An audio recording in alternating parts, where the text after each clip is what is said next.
حضرت ابو بصیر رضی اللہ تعالیٰ عنہ نبی پاک صلی اللہ علیہ وسلم نے طے کر لیا کفار کے ساتھ. حدیبیہ کی جنگ ہوئی تو فرمایا اگر کوئی مسلمان مکے چلا جائے گا تو کافر کہنے لگے ہم واپس نہیں کریں گے، اور اگر کوئی کلمہ پڑھنے والا ستایا ہوا مسلمان مدینے آئے گا تو مسلمانوں کو واپس کرنا پڑے گا. مسلمان اپنا بندہ نہیں رکھ سکتے، اور مسلمانوں کا کوئی شخص غلطی سے بھی مکے چلا گیا تو مکے والے واپس نہیں کریں گے. حضرت ابو بصیر رضی اللہ تعالیٰ عنہ صحابی تھے، باپ نے بھائی نے محلے والوں نے قید کیا ہوا تھا کلمہ پڑھنے کی وجہ سے، پیروں میں زنجیریں تھیں، بیڑیاں تھیں، کسی طریقے سے جیل توڑ کے دوڑے مدینے پہنچے. کہتے ہیں رستے میں کسی آدمی کے ساتھ گھوڑے پہ کچھ دیر بیٹھا پھر پیدل چلا. صحابہ کہتے ہیں اتنا دردناک منظر بڑا کم ہم نے دیکھا. ابو بصیر جس گلی سے گزرتے وہاں خون پھیل جاتا، ان کی ٹانگیں خون سے کٹتی، وہ زنجیریں بندھی ہوئی. در رسول پہ حضور میں بھاگ کے آیا ہوں. کہتے ابھی نبی پاک صلی اللہ علیہ وسلم ان کی بات سن ہی رہے تھے کہ پیچھے سے قریش کے 2 سپاہی بھی آ گئے. کہنے لگے یہ بھاگ کے آیا ہے اور آپ کا وعدہ تھا کہ آپ واپس کریں گے. چشم زدن میں ذرا سوچنا، چشم زدن میں تھوڑی دیر کے لیے غور کرنا کہ ہمیں ہمارا استاد ہمارا پیر دھتکار دے کہ جا دوڑ جا، تو کہتے ہیں بسم اللہ جناب یہ جا رہے ہیں. ایمان کی پختگی دیکھیں، اس نے تو ہمیں نکال ہی دیا جی، وہ کیسا بندہ ہے. یہاں تو کسی کے یہاں کوئی فاتحہ پڑھنے نہ جائے تو لوگ بگڑ جاتے ہیں. کہتے ہیں اس نے سلام نہیں لی، فاتحہ نہیں پڑھی، بس ختم، اس کو احساس ہی نہیں. حضرت سیدنا ابو بصیر سامنے کھڑے، سامنے 2 سپاہی آ گئے. ذرا دیکھیے ایمان کی پختگی، ایمان، یقین اور استقامت. امام بہقی نے دلائل کے اندر لکھا ہے، فرماتے ہیں نبی کریم صلی اللہ علیہ وسلم نے ان کی طرف دیکھا تو حضور کی مقدس آنکھیں آنسوؤں سے بھر گئیں. حضور نے فرمایا ابو بصیر تیری تکلیف مجھے نظر آ رہی ہے پر میں نے وعدہ کیا ہوا ہے، میں نے وعدہ. بھائی یہاں ڈٹ کے رہنا بڑا مشکل ہے، یہاں قائم رہنا بڑا کٹھن مرحلہ ہے. یہاں آزمائش کے موقع پر دین پر انہوں نے تو رکھا ہی نہیں. لوگ تانے دیتے ہیں، باتیں کرتے ہیں، رکھا ہی نہیں، تو پھر ان کا بنتا ہے. حضور نے فرمایا تجھے جانا پڑے گا. صحابہ کہتے ہیں پورے مدینے میں ایسے تھا جیسے سوگ کا سما ہو. جب وہ 2 سپاہی حضرت ابو بصیر کو پکڑ کے لے جا رہے تھے تو وہ پلٹ پلٹ کے پیچھے دیکھتے تھے، پلٹ پلٹ، پیروں میں خون ہے، آنکھیں آنسوؤں سے بھری ہوئی. فرماتے ہیں جب وہ پلٹ رہے تھے تو مدینے کی گلیاں بھی رو رہی تھی. میرے نبی پاک جب وہ آنکھوں سے اوجھل ہو گئے تو حضور بیٹھ گئے زمین پہ. نبی پاک نے رونا شروع کر دیا. فرمایا اللہ تو نے اس شخص کی مدد فرمانی ہے، اس پر کرم کرنا ہے، اللہ اس کا خیال فرمانا. اس کے لیے دعا کی، حضور روئے.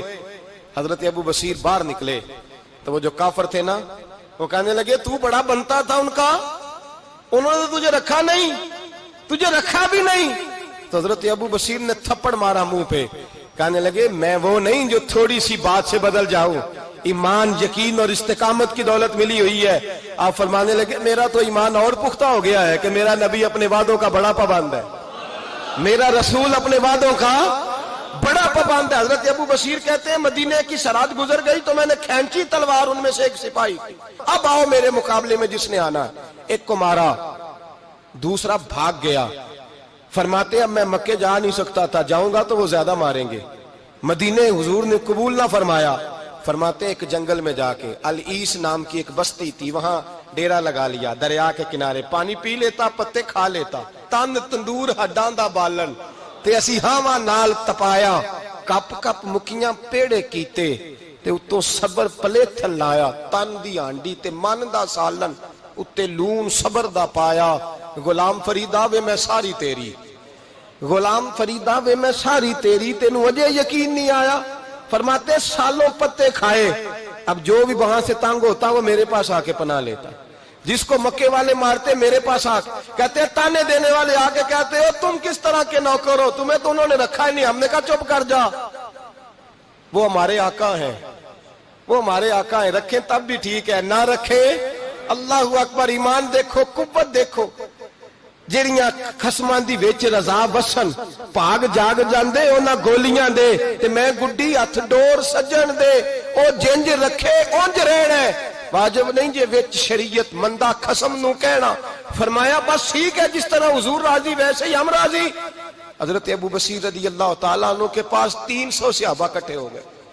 300 حضرت ابو بصیر جب مدینے کی سرحد سے گزر رہے تھے نا تو نبی پاک نے ایک آواز دی تھی، فرمایا ابو بصیر ایک وقت آئے گا کہ میرا پیغام تجھ تک پہنچے گا، ایک ٹائم آئے گا۔ حضرت ابو بصیر سے جب کوئی کہتا نا کہ زندہ کس بات پہ ہو تو فرمانے لگے مصطفیٰ کے فرمان پہ بڑا یقین ہے، بلاوا آئے گا، مجھے یقین ہے کہ مجھے بلاوا، بڑی امید ہے سرکار قدموں میں بلائیں گے اور کرم کی جب نظر ہوگی مدینے، مجھے یقین ہے کہ مجھے بلاوا۔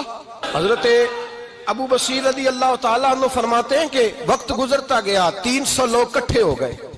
جب کوئی مسلمانوں کا قافلہ مکے کے پاس سے گزرتا تو مکے والے لوٹ لیتے تھے۔ حضور نے بھی اجازت دی مدینے والوں کو، اگر ان کا قافلہ کوئی آئے تمہیں بھی حملے کی اجازت ہے، کفر کا مال مال غنیمت ہے۔ حضرت ابو بصیر کہتے ہیں جب بھی ہمارے قریب سے وہ رستہ تھا شام کی طرف جانے کا، جب بھی کافر گزرتے ہم ان کے قافلے پکڑ لیتے، لوٹتے، ہم بھی ان کو اس طرح کی سزا دیتے جو مسلمانوں کو دیتے تھے۔ فرماتے ان کا جینا محال ہو گیا، ہاتھ باندھ کے نبی پاک کی بارگاہ میں گئے، کہنے لگے یہ شرک ختم فرما دیں اور آپ ان کو بلا لیں۔ حضرت ابو بصیر فرماتے ہیں میں بوڑھا آدمی تھا، دن بھر میں کام کرتا، محنت کرتا، اس علاقے میں کھیتی باڑی کرتا، جب رات ہوتی تو میں کسی پہاڑ کے ٹیلے پہ بیٹھتا اور مدینے کی جانب منہ کر لیتا اور میں انتظار کرتا بلاوا کب آئے گا، کب حضور کا پیغام آئے گا، میں انتظار کرتا۔ حضرت ابو بصیر رضی اللہ تعالیٰ عنہ بیمار ہو گئے، شدید بیمار، سخت بیمار تھے تو قریش نے شیخ ختم کی۔ حضرت ابو ہریرہ کہتے ہیں نبی پاک نے 2 صحابہ کو رکا دیا، فرمایا جاؤ اسے جا کے کہو آ جائے، اسے کہو آ جائے۔ صحابہ کہتے ہیں ہم پہنچے تو ان کا آخری وقت چل رہا تھا، آخری ہجکیاں تھیں، ایمان اور یقین دیکھو، آخری ہجکیاں۔ لوگ کہتے ابو بصیر وقت آ گیا، وہ کہتے ہیں نہیں ابھی وقت نہیں آیا، وقت تب آئے گا جب نبی پاک کا بلاوا آئے گا۔ حضور کا وعدہ تھا وقت تب آئے گا جب میرے نبی کا بلاوا آئے گا، ابھی بلاوا نہیں آیا تو ابو بصیر کا وقت بھی نہیں آیا۔ صحابہ کہتے ہم نے جا کے رکا، تھمایا، اٹھنے کی بھی طاقت نہیں تھی۔